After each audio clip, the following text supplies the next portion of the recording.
What happens when the official story is wrong? What happens when the authorities close a case that should never have been closed? You get witnesses, you get sightings, you get a trail of clues that leads everywhere and nowhere, and you get questions that will never be answered. In the days immediately following the fire, as the ashes of the Sodder home were still smoldering, reports began to surface. Reports that should have launched a massive investigation. Reports that could have changed everything. But the authorities ignored them, because the case was already closed. The children were already dead. Officially.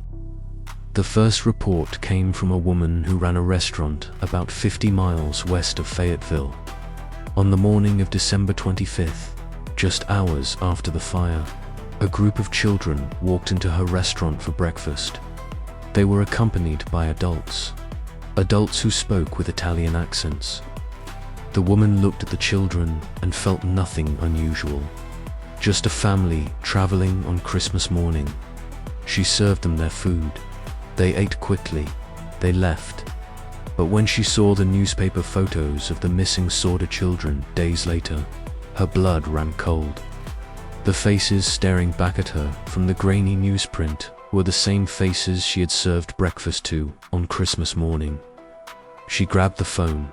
She called the police. She told them everything. The police did nothing. Think about that. An eyewitness, hours after the fire, places the children alive and well, 50 miles away, with adults who spoke Italian, the same language the Sodders spoke at home, and the police did nothing. The case was closed. The children were officially dead. Eyewitness testimony was dismissed, but the reports kept coming. A woman working at a hotel in Charleston, just one town over from Fayetteville, came forward with an even more detailed account, and this one will send chills down your spine. Around the turn of the new year, just days after the fire, a group checked into her hotel late at night. 2 women, 2 men, and 4 children, all of Italian extraction. The receptionist, doing her job, tried to speak to the children. Just a friendly hello, nothing more. The adults reacted instantly, hostile, protective. One man looked at her with such intensity, such menace, that she physically backed away. They began speaking rapidly in Italian, ushering the children away from her, shielding them from view. The group registered for one large room with multiple beds. They kept to themselves. They left early the next morning, before sunrise, before anyone could ask questions. When the receptionist saw the newspaper photos of the Sodder children days later, she didn't hesitate. She recognized them immediately. 4 of the 5 faces staring back at her from the grainy newsprint were the children she had seen in her hotel. 4 of them, not 5. 1 child was missing from the group. Which one? Martha, Louie, Jennie, Betty, Morris, and where was the 5th? The receptionist reported what she had seen. Like the restaurant owner's report, it was ignored, dismissed, filed away, and forgotten. George and Jennie Sodder were not content to wait for the police to act. They couldn't afford to be. Their children were out there somewhere, alive. They knew it. They began their own investigation. They hired private detectives. They spent money they didn't have. They traveled across the country, chasing leads that appeared and disappeared like ghosts. Every tip, every rumor, every half-remembered sighting was followed. Most led nowhere. Dead ends, false hopes. But some were impossible to dismiss. A bus driver who had been on the road near the Sodder home on the night of the fire came forward with a startling account. He told the family that he had seen something that made no sense at the time, something he couldn't explain.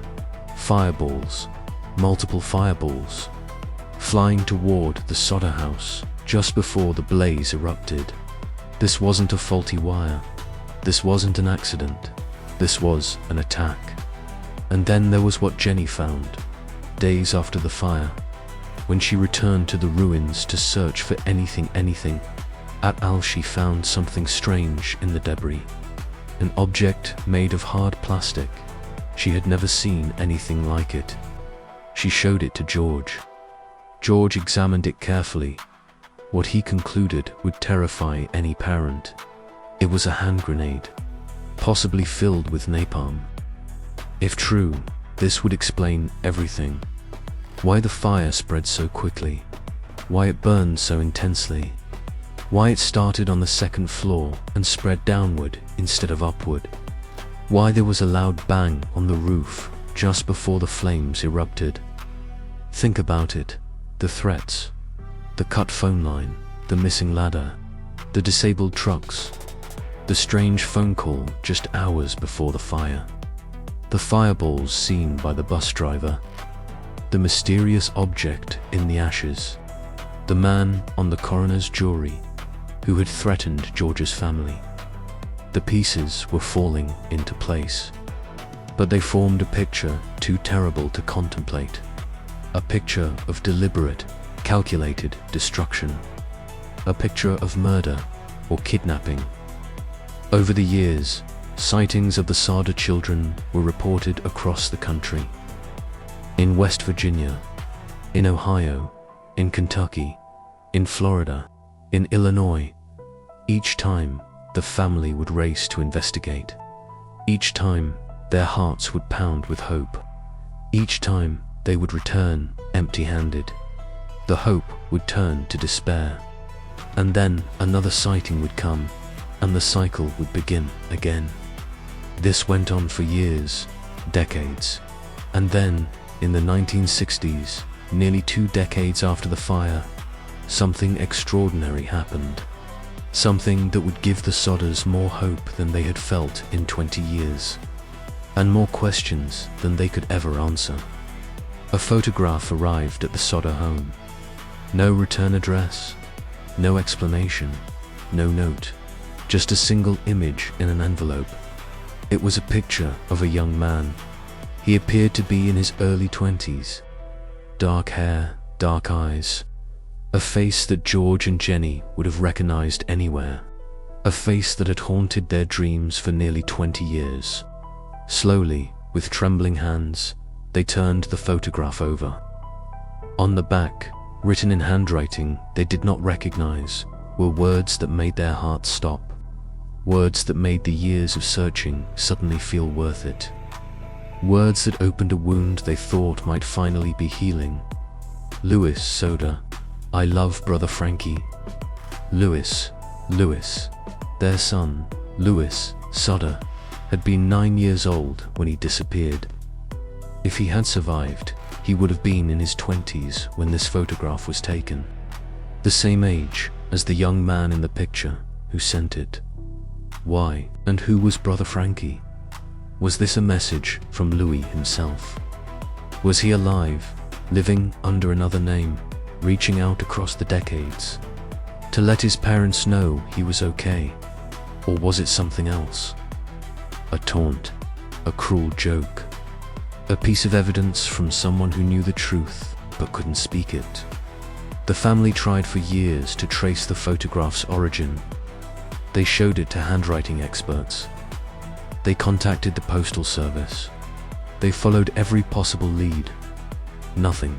The photograph remained a mystery, a single thread of hope in a tapestry of despair. George Sodder died in 1969 at the age of 74. He died still believing that somewhere, somehow, his children were alive. He died still searching, still hoping, still waiting for answers that never came. Jennie lived another 20 years. She wore black every single day for the rest of her life. A perpetual mourning for children she refused to believe were dead. She never stopped hoping. She never stopped searching. She died in 1989 at the age of 91, taking whatever secrets she had uncovered to her grave. In the 1950s, years before the photograph arrived, the Sodders had done something remarkable, something that would become a symbol of their enduring hope. They erected a billboard along Route 16, near the site where their home once stood. On it were the 5 children's photographs, enlarged, clear, unforgettable, above them. A simple plea that would haunt every motorist who passed by. Reward for information leading to the location of Maurice Sodder, Martha Sodder, Louis Sodder, Jennie Sodder, Betty Sodder, Betty Sodder, missing since Christmas Eve, 1945. For nearly 40 years, that billboard stood as a monument to unanswered questions. Generations of motorists pass by, seeing those 5 faces frozen in time. Children who never grew up. A mystery that never died. A family that never gave up. The billboard remained until shortly after Jennie's death in 1989. When it finally came down, it felt like the end of an era. Like hope itself had been dismantled and hauled away. But the questions didn't die with Jennie. They didn't die with the billboard. They only multiplied. Who set that fire? Who took those children? And why? Was it the insurance salesman who threatened George? Was it someone with a grudge against the family? Was it a child trafficking ring that saw 5 vulnerable children and couldn't resist? The answers, if they exist, are buried in the past.